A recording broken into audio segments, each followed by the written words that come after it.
And then I also kind of remember jumping on the donut pool float after we won the 2019 World Cup and like...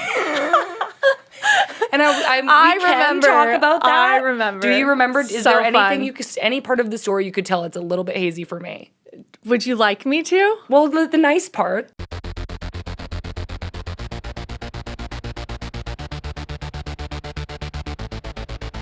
Hi, everybody, and welcome to a very special episode of The Women's Game presented by our great friends at Michelob Ultra. Today's guest is so special that I jumped on a plane to come all the way out here to LA to see her. She's a woman whose talent, passion, and courage has made her a trailblazer on and off the field. She's a two-time World Cup champion, an Olympic gold medalist, a businesswoman, advocate, and a mom. It's Alex Morgan. Alex, thank you so much for being here and welcome to The Women's Game. Thanks, Sammy. Good to be on here. I am so excited to have you. You've been top of our list forever, and now thanks to Michelob Ultra, we're here together in person. And there's so much I feel like I need to congratulate you on. Your jersey just got retired. You've become an owner of the San Diego Wave. Your media company together has been taking the world by storm. And we're going to get to all of that. But first, congratulations on the birth of your son, Enzo. Thank you. How have you guys been spending this fall now as a new family of four? Like, what have you been up to? It's been so fun. We went to the pumpkin patch the other day. We're doing all the things that a 5-year-old would want to do, and Enzo's just coming along. Like, he's literally just like strapped on my chest, or he's in the stroller, or he's on the hip. No, he's so good. He's 6 months and he's trying to crawl already. I'm like, stop. Oh my gosh. I have not baby-proofed the house. Like, you need to stop. I know. We were just talking before we started recording, and I was just in London visiting my 6-month-old nephew, and now I feel like I like kind of get babies a little bit. Like, I know the right questions to ask, like about sleeping. Okay, give me and another eating. one. So you asked me already about the sleep. What's another one? Like, is he rolling over? yes. Is that a good question? Yeah, that's good. I don't want to like judge the developmental time because I also know like every baby's personal journey is personal. But I also am just like right now rolling nonstop. The question I feel like I really want to know is, are you going to dress him up like a pumpkin? Oh, I want to, but I actually want to like dig out like the pumpkin seeds and all this stuff and have a real pumpkin and then like put holes in for the legs and then actually place him Put in him there. in a real pumpkin. Yeah, I think that would be cute. It's like an organic real baby in a pumpkin. Yeah, like I'm it's obsessed. I'm not going to like carry him around like he's a pumpkin, but but like a pictures. photo shoot. Yeah, just the pictures. Okay, I love it. Wait, did you already drink I took a sip. without even cheersing? Honestly, like kind of just like me to do that. Cheers. Cheers. Thanks for being here. Okay. Keep the cap off. Keep the cap off. Now we're getting into it. I want to start actually at the end. And as I'm sure all of our listeners know, you retired from soccer last year after a legendary career with the U.S. Women's National Team, the San Diego Wave. I also retired last year, and I know our situations were very different, but I really struggled with the decision and the emotional component of stepping away from the game. And I want to know if there was one moment you can think back to where you knew it was time for you to be done. When did that become clear to you and make you think it was time for a change? There was a lot of moments. When I was going through preseason last year with San Diego, I think it was just like I was also, we were going through Emma being a new coach, and there was a lot of things happening, and it was just all like, am I doing this again? Like, am I going through, like sticking it out for another like cycle or, cycle World Cup Olympics, that sort of thing? Or am I, done with the national team, but continue with my club team, but also like, I do want to have a family and I want to have another kid. So it was all these things that I was thinking about. And like one would be like, oh yeah, I want to have a family, but I'm not like done. Or like, I'm not done with San Diego. Or like, I still want to keep going with the national team, like push for one more, but this. So finally, when everything lined up, that was like February or March. And I was just like, this is going to be the last year. And like, I feel like it was almost the anticipation of making the decision. And once I made the decision, it was like a big relief. It was actually turning the page to be like, this is happening. Like, you're not going back a chapter, like you're going forward. I don't know how it happened with you, but it just felt like a relief, I guess. Yeah, it makes a lot of sense to hear kind of just the moments of indecision. One thing is pointing, maybe I should keep playing and maybe I should go this way. And having like, I would wake up one day and be like, I know what to do. And then the next day I'd be like, I'm back. I don't know what to do again. So I'm glad that you found that clarity and that everything worked out for you the way that it did. When you did finally, you said you felt relieved. Who was the first person you told this is like a final decision, I'm retiring? I told Servando, and then I didn't tell like anyone for months. I think it just was nice to be like our little secret. And also, I mean, there were clues. Like I would be talking to Naomi Girma in like the ice bath, and she'd be like, well, next year and in a couple of years. I'm like, if there are a couple of years. Yeah. She'd be like, don't do that to me. So I think there were clues. And then I think also when you did tell your family and tell Charlie, your daughter, how did she react? She's always known you as her mom who plays soccer. How did she understand what you meant when you said you weren't going to play anymore? I don't know if she fully understood, but she asked a lot of questions. Like she was actually trying to retain it and understand it in like a way that I could, I guess, relay to her. Like, you're not going to be on the field with me after a game where like you get to then take the ball and dribble around and I'm waving to the fans. Like we're both going to be in the fans, like in the stands together as fans. And I think that was different for her, but I think she was really excited because for her that meant she got mom more. Yeah. Yeah, that's really sweet. So there were obviously a lot of personal reasons for you to step away, but you're also Alex Morgan. You're such a high-profile player. You're someone who's really constantly being analyzed and scrutinized. You're all so adored by the fans. You've been the face of the U.S. Women's National Team for many, many years, and you're such an important figure in not just the success of the teams that you're on, but the growth of the game overall. The video that you posted to announce your retirement was so emotional and so personal. How did the fans receive your retirement news? Oh, I'm getting emotional. Stop, Sam. It was weird because I felt like that's how I wanted to tell everyone. It was kind of it was a super emotional moment, but I was really scared actually for the reaction. Before you put something out there, even when we filed the lawsuit and everything, you're just like the anticipation of the reaction is more scary than the reaction. Mm-hmm. Like you could handle the reaction, but it was the anticipation of that. Once I actually like pressed send, like to put it on Instagram and stuff, I was actually really surprised how many people just reached out and just like said really, really nice things. I was just crying in my car. Like, I think I dropped off Charlie at preschool and I was like, I'm not going to look at my phone. And then I just pulled over and looked and I was like, oh my God. Tears started flowing, and it was just really nice because when you're in like the thick of it and you're playing with and against people, players, athletes, other coaches and stuff, like obviously it's kind of you never hear the complimentary stuff because you're just always like, what's the next thing? And this was really the end. And so like taking it in that moment, it was really nice. And it was just like different than hearing like, oh, she had a good game or, oh, she was on fire. Like it was just so much different. I don't know if you felt that way too. I mean, you also had a legendary career. Oh, well, thank you. I wish it was longer, but something I find myself wondering in hearing you talk about receiving all of this love is like, did you actually feel open, like you were able to receive it? I think maybe one of the biggest differences in that moment was that it wasn't always about your playing. It was about who you were as a person and what you brought to the game and the way you changed everything.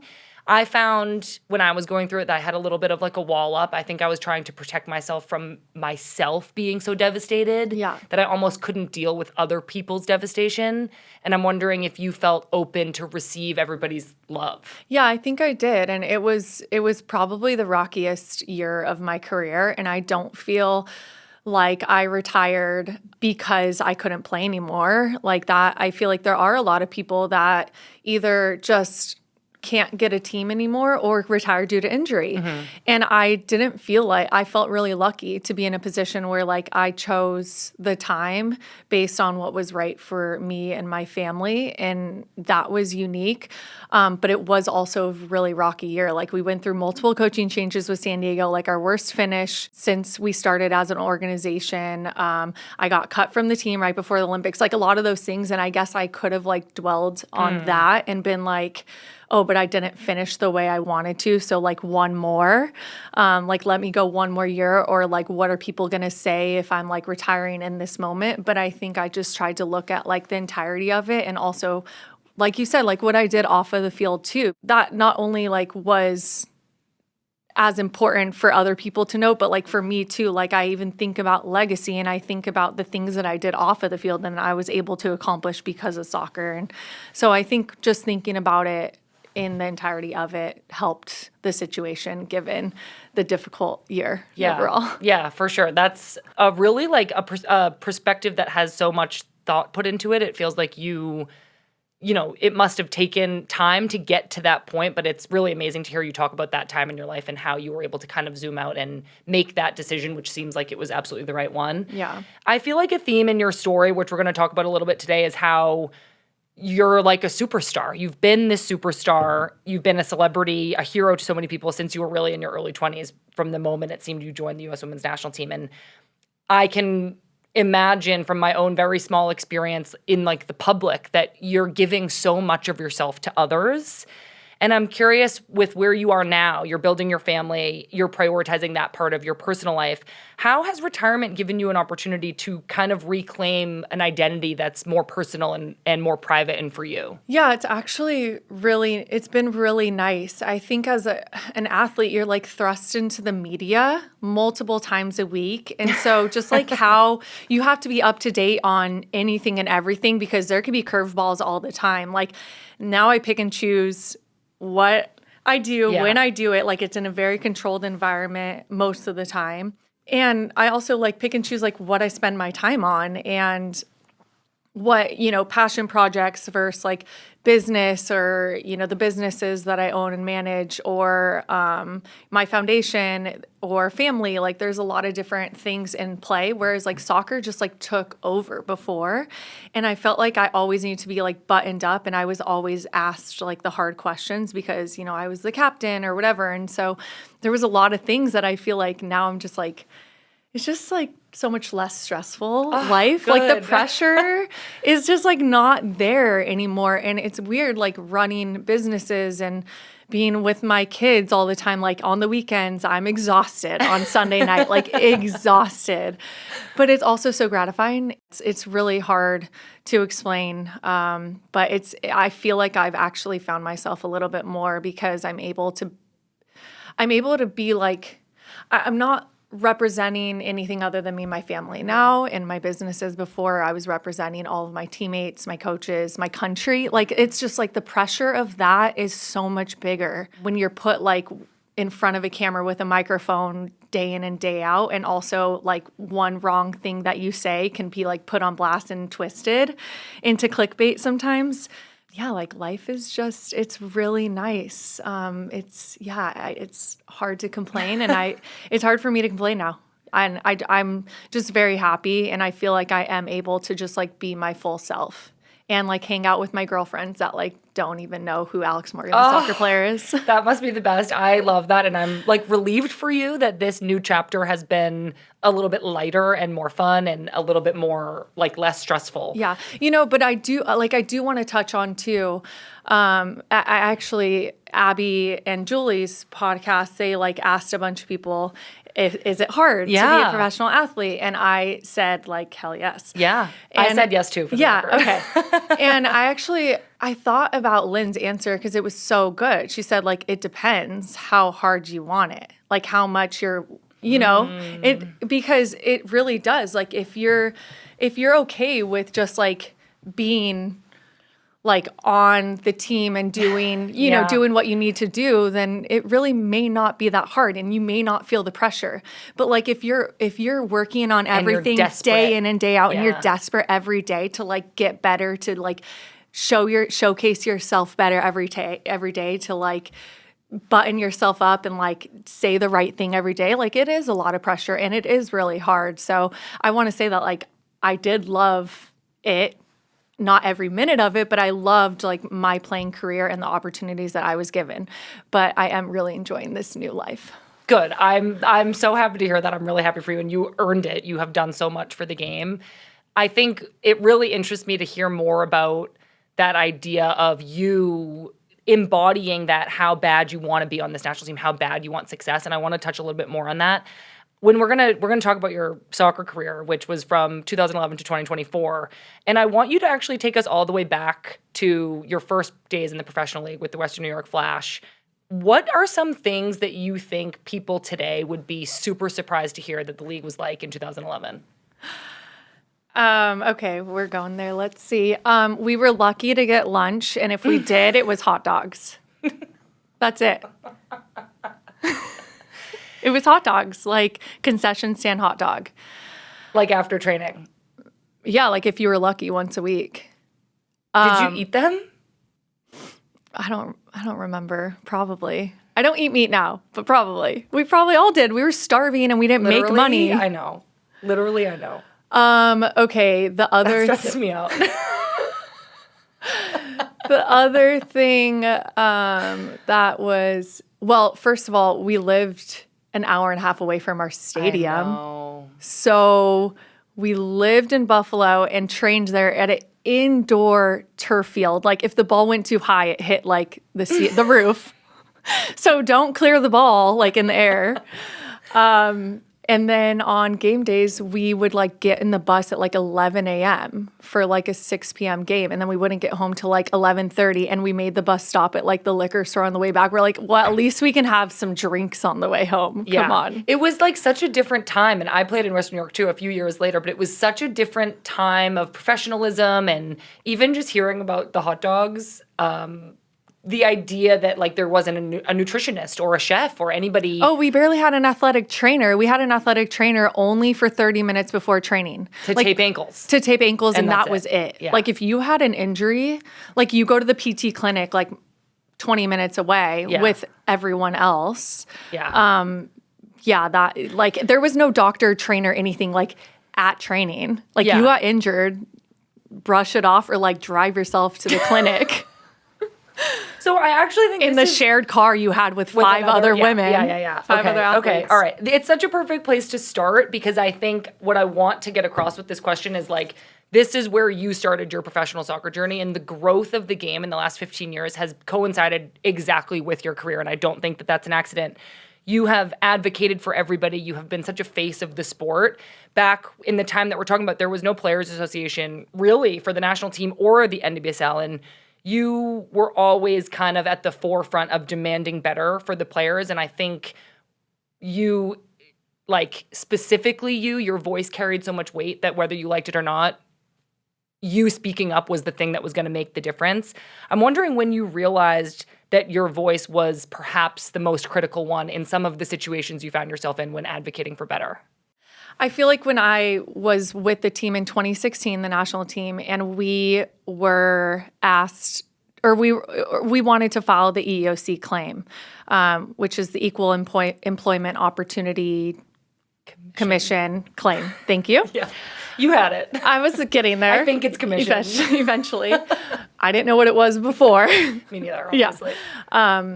And, it was Becky, Hope, Carly, Pino, and myself that were like, okay, we'll like go on Good Morning America and we'll be the representatives of the team. All of those players are like significantly older than me in like soccer playing terms. And so for me, I was like, what am I doing here? Like these players are all so much more experienced. But I realized that, I did have this platform where people did listen in a way, and it gave me the opportunity to learn and grow like quickly. Like I had to grow up, and this was 25 when this started. And it wasn't until I was 32 or 33 that we finally settled the equal pay lawsuit. It was years and years. But I think it was like in that moment that I was like, oh wow, like I do have this unique opportunity to be able to like speak up and have people listen, but I want to make sure that I'm not overusing it. I think that was important too, is like, don't just talk because you have the microphone. Yeah, that makes a ton of sense. And it's actually so funny for me to hear you kind of have a little bit of like, these players' names are the ones pushing for this and I'm going to join in, but you didn't necessarily see yourself as a player who was old enough to join into that fight. I also saw myself that way, which I actually think is way more true.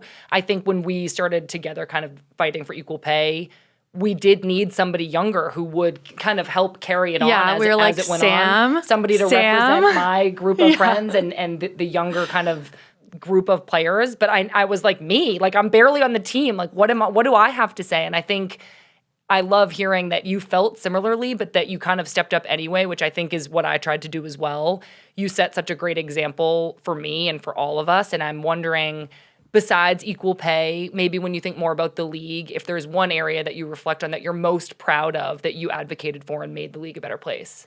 It's definitely the anti-harassment policies that we forced the league to implement. There was nothing before, I want to say 2018, 2019, 2020. I mean, there was for almost a decade with the NWSL, there was no basic workplace policies to prevent like coaches from abusing their power with players or even other staff that was under these coaches or managers or GMs. And so that was one that Mana and Sinead really inspired me. Mana especially because this was years after she was victim of the sexual assault from Paul Riley at Portland Thorns. And, she turned it around and was like, I've moved on. Like, I feel like I don't need to look back on that and know if I did right or wrong, but I don't want that to ever happen again. And I can't.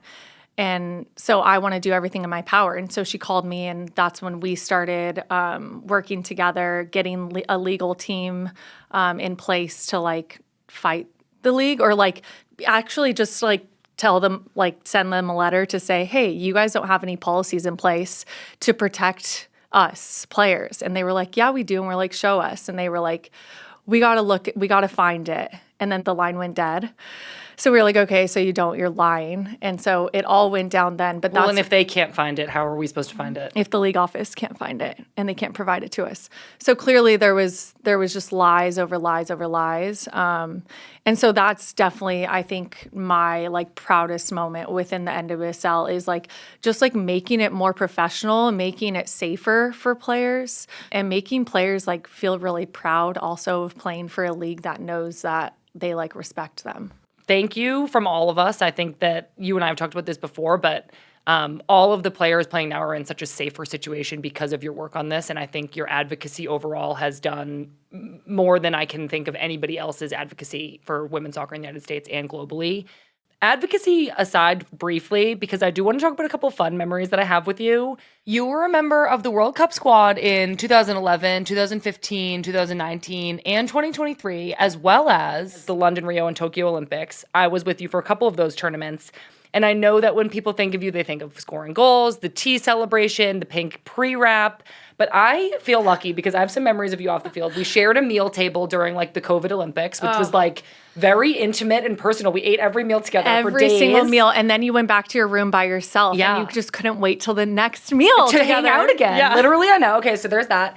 I also remember walking around Manhattan Beach and like seeing where you lived and meeting your dogs. I don't know if you're going to remember this, but it was really cool for a young player to be like coming to your house and like hanging out and being welcomed in. And I loved that. And then I also kind of remember jumping on the donut pool float after we won the 2019 World Cup and like and we can talk about that. I remember. Do you remember? Is So there anything fun. you could, any part of the story you could tell? It's a little bit hazy for me. Would you like me to? Well, the nice parts. Oh. Make me look funny and like just I drank a little too much. No, you were so fun, first of all. And you were for a while. But you were always the one that was like game to like Drink? to go. No, but to do something, or whenever the older players are like, we want to go to dinner or we want to set up this thing, like you were always the first one that was like, yeah, I'm in. Oh yeah. So when I set up this like rooftop pool party after the World Cup, Sam was like, yeah, I'm in. And some of the other players were like, I'm going shopping or I have a sponsor event. And Sam was like, no, rooftop, drinks, pool, like me here. You were also one of the first ones there. Like I was there and I was like, I think that's why I got so drunk is because me and Abby Dahlkemper were there first and nobody else was there. I know. See, this is the problem with being the one that organizes everything. I'm like, are people going to show up? Like, I'll show up. Exactly. So thank you. You're welcome. And you showed up a little too early and then I went a little too hard. Yeah, and I booked the Uber and I got the cleaning fee and it's fine. I think I actually maybe Venmo requested you the cleaning fee. I hope you did. I got a lot of Venmo requests, actually, notoriously that day. I, like, broke Pino's $400 sunglasses and had to pay. You know what, you guys? It's okay. Not my finest moment. She can get another pair. It's fine. I think she did. We had a great time. We had a great time. Sometimes you go a little too hard. And you did that's okay. miss going the yacht later that day. But the thing is, you really gave all of yourself during those few hours at the pool. I did. It was a full day. I did. It was. And you know what? I don't really regret too much of it, to be honest with you. No. But so there are so many like good, fun memories. And I know you have such lasting friendships from your time in the national team. And I want to know some of your favorite off-field memories with people like Allie Long and Kelly O'Hara, the memories that you guys now look back at and laugh about. Well, me and Allie and Kelly, built a business in 2 weeks before the World Cup. The USA versus Everybody, which we got a cease and desist. So we changed it to Beat Everybody, although USA beat everybody, which we did that World Cup. And we actually had a really fun time doing that. Me and Allie were roommates, and then me and Kelly. And Allie had all her gadgets, like, oh, this helps me recover. And it was like, before red light was big, she's like, I got the red light here, and I got the needles here, and the microcurrent here. And I was just like, Allie, it's fine. This is a national team; they have everything. But that was really fun building a business with them. And I mean, generating $1 million of revenue in 2 months off of USA versus Everybody, not bad for our downtime. It's incredible. Yeah, while preparing for the World Cup. So that was really fun. But I think it was honestly getting to know the younger, every year there was younger players. I remember when Mal came in and she was the youngest by far. I mean, she was on the team at 16 or 17, going to the Olympics, which was rough. It was our worst Olympics. Yeah. I was watching from the stands and it wasn't fun for anybody. Yeah. And so just to see someone like that and be it gets better. Yeah. But and then now for her to almost be having her first child is really exciting. But yeah, things like that were just awesome to meet.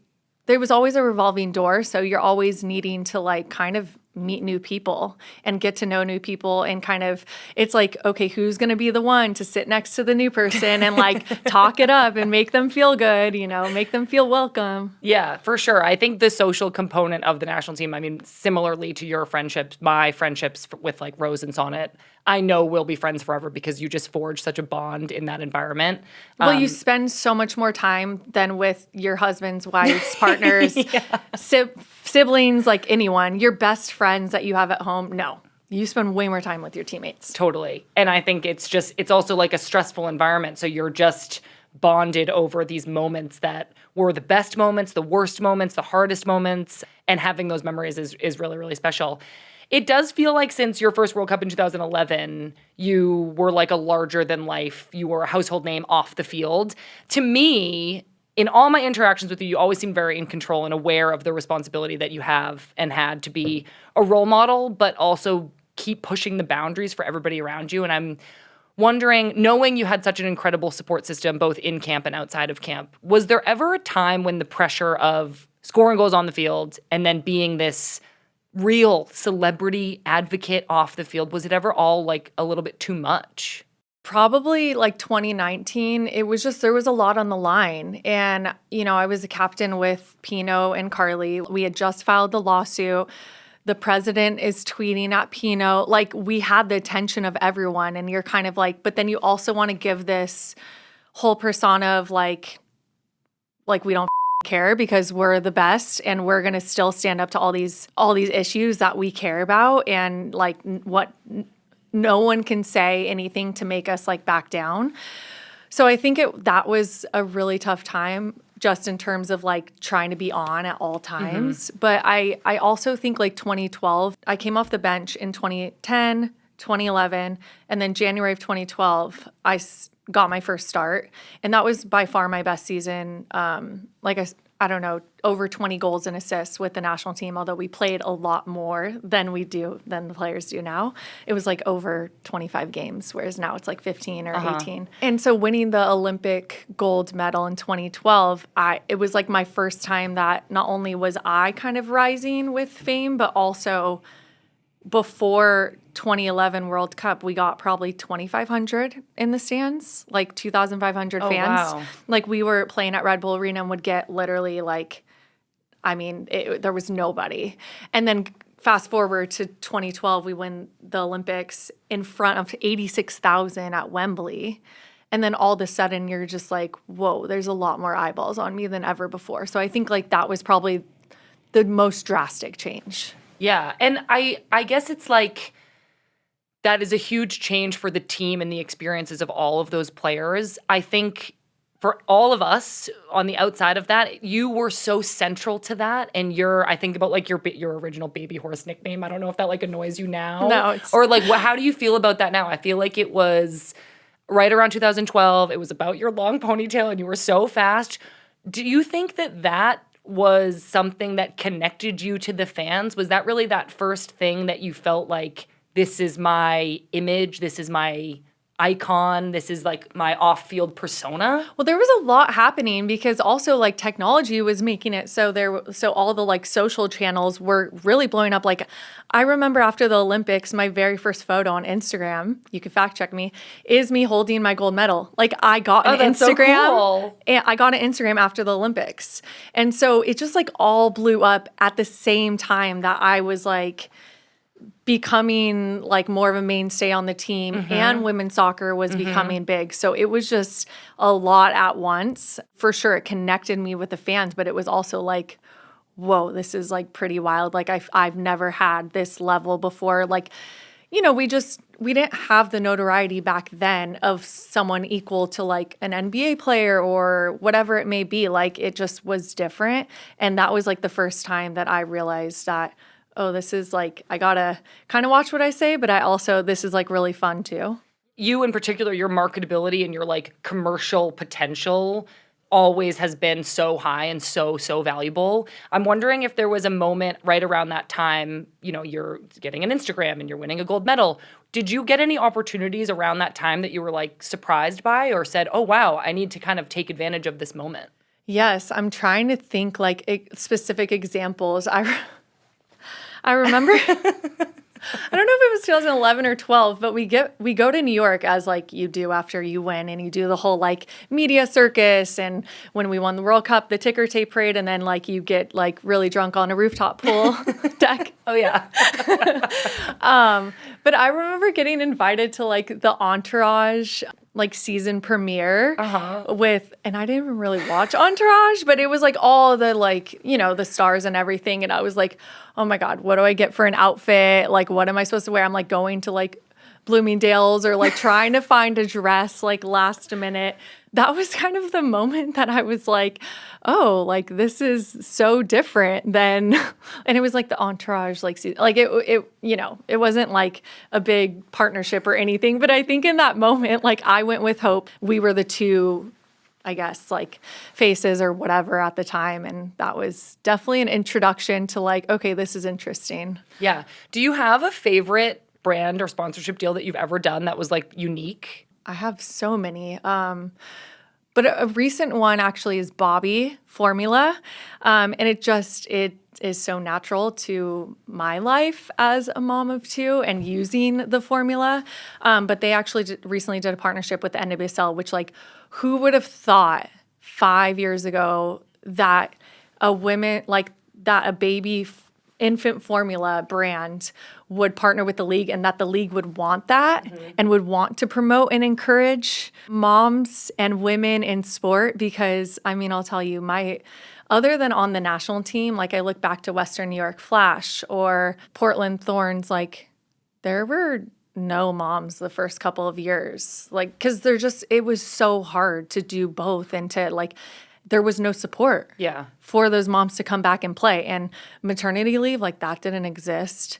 So now to fast forward and know that there's like fertility clinics partnering with every NWSL team, that there's an infant formula with Bobby, like that is one that I'm really proud of because I know I played a part in like helping moms get more support. Yeah. I think we've touched on this already, but I think you having a baby while you were still playing in so many ways changed the standards and the protocols for moms coming back to playing, for the way teams are treating their players on and off the field. So that's just another of the countless avenues that you've impacted everybody else so much. Something else that comes up in retirement or as players get older and start to think about retiring is what are we going to do after? I think a lot of our male counterparts are financially probably all set. I think you've obviously set yourself up to have a lot of freedom and to get to pick and choose what it is that you want to do.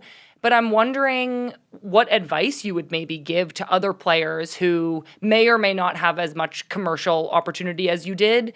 How should they start thinking about retiring, and maybe what are some ways that the players' associations and the leagues and the teams should be treating players better when it comes to post-career? Well, it's never too early to start to build your post-playing career.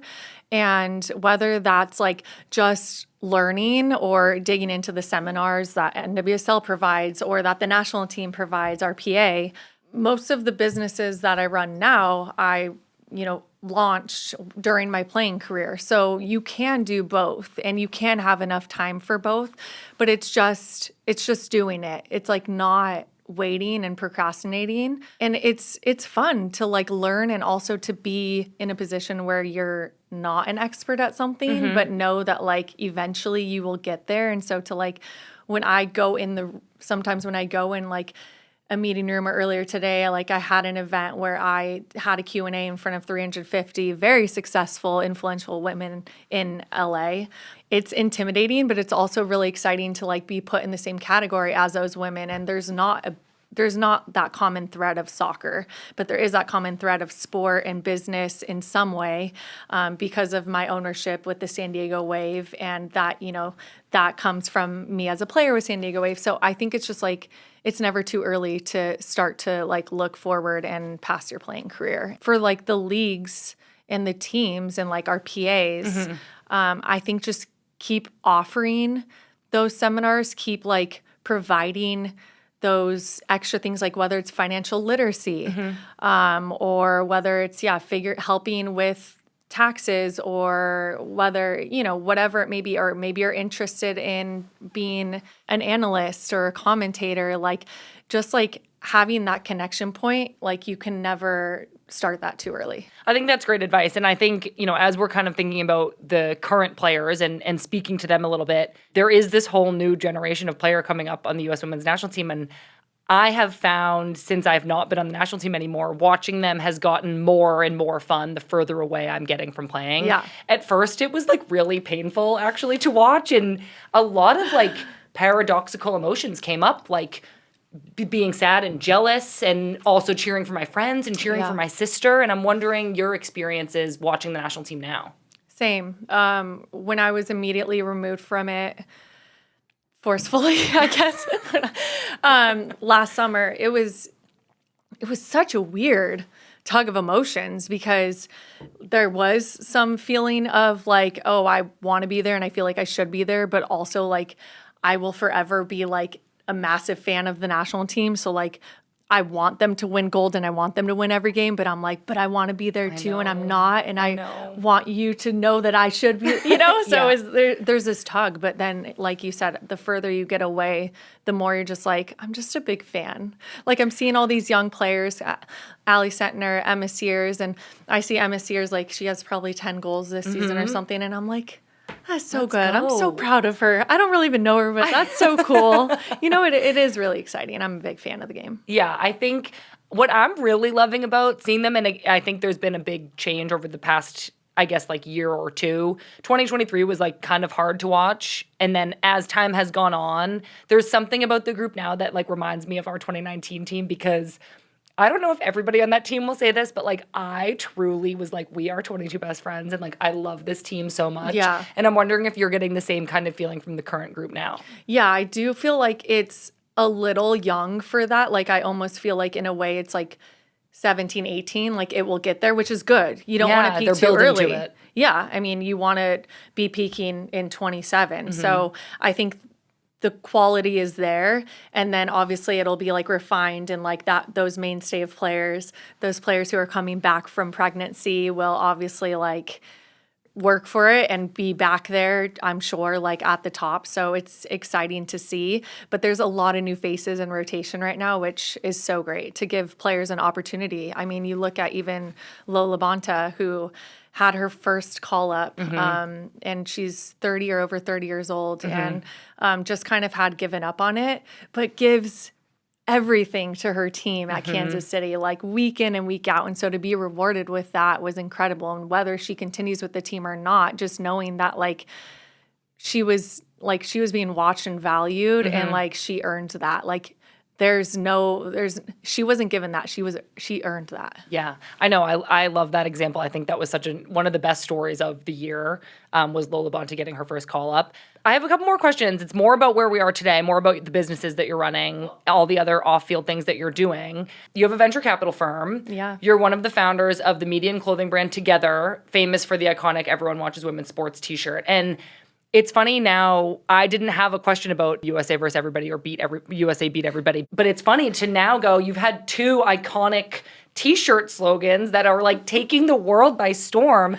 It's Everyone Watches Women's Sports is now on the front of the London City Lionesses jerseys, which is like it is the coolest thing really ever. Cool. Really cool. When you first saw that slogan, do you think you have like a sixth sense of like what's going to work on a t-shirt? Like, did you know it was going to be the sensation that it's been? I just had a little bit of fear that people were going to be like, because at the time it was more like no one watches women's sports. Like it was like a play almost. And so we just wanted to say it like as it was, but we didn't know how people would take it. And when it took off, it was really cool because it's so true and it made it more true. Yeah. Like wearing the tee and just seeing everyone, like it didn't matter who it was at games or whatever it was, like play. And then collaborations happened, and now the collaboration with Nike and with the Lionesses, with the London City Lionesses, having that on their jersey. It's really awesome. Yeah, I mean, that's a small part of our company, the apparel and the merch. We are a media company, and the reason that I founded Together was to have a storytelling platform for all these incredible stories of these female athletes that were so undervalued and undertold and never gave a microphone or a platform for. I mean, you look back to 2020, I think, right before I launched the company. Launching a company during a pandemic is pretty wild, but we did it. And it was like, of the total sports coverage, only 4% was on women's sports and the rest was men's. And so we wanted to kind of flip that on its head, and we have been able to play a small or big part in that, but really proud of Together, and especially Everyone Watches Women's Sports, which is now global. Oh my gosh, it's really, really cool. I'm gonna come to you if I ever am trying to launch a t-shirt and get your thoughts on my slogan. Okay, another huge project. You this summer announced that you were becoming an owner of the San Diego Wave. You were one of the club's first player signings, and you finished your career in San Diego. Was ownership always in your plans, and why did you want to get involved again with this team and this league? It was always in the plans. Wow. It was the hope. It was the goal. Like, I don't know if it was going to happen, because obviously the fluidity of like just ownership in general, and in a lot of the teams were owned by maybe sole owners, and whether they would take investment, so was like just a big question mark. It ended up working out that the Levines took over right when I ended up retiring, so there was ability to invest in the Wave, but it was always the hope for sure when I came here, because I knew I wanted to end my career here, and I wasn't done like working on the Wave and building it up. And I know not only where the Wave can get to, but just women's sports and the NWSL, and I want to still be a part of it. Yeah. How do you think your perspective as a former player is unique, and like what things can you bring that other owners can't? Honestly, I've been in CBA negotiations since I was like 22 years old. I've kind of seen it all, mostly from one side as a player, but then building a business, I've then like seen the open books too, and I've seen like how hard it is to run a business. And so I think that there's just like, as a player, you can see kind of the team and the ops of that, but when you see it as a business, there's so many uncontrollables that you like have to react to, because you have the league above the team. So there's a lot of things that you just have that are out of your control that you have to make the best with, whether it's media rights or certain partners, obviously availability of coaches or players or whatever it may be. So I think it's just interesting now to like have both insight as a player and a business owner. And I think it is valuable and it's unique.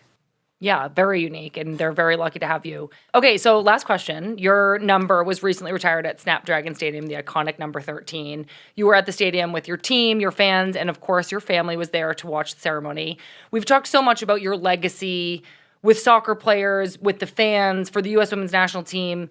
But when you look at your kids and you share moments like this with them, what do you hope they think about you as they grow up? It honestly made it all worth it, like being with my kids on stage. But what I know that with a strong like female in the household, like my mom, I like had the passion to want to play soccer when I grew up, and there wasn't a pathway to do that when I was younger. There was no professional league.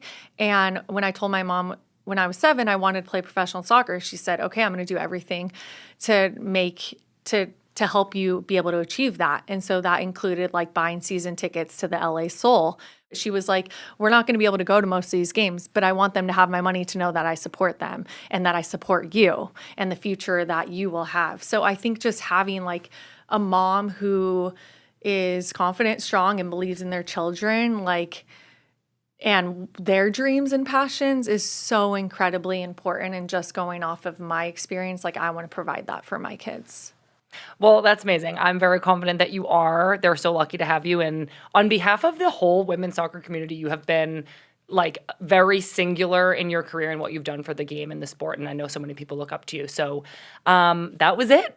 That was our interview. Thank you so much for doing this with us. It was so much fun. And Thanks, Sam. thank you to Michelob Ultra for sponsoring this Superior Conversation. And actually giving us real beer that we can enjoy right now. Real beer. Thank you. This is not water. No, it Cheers. sure isn't. Cheers.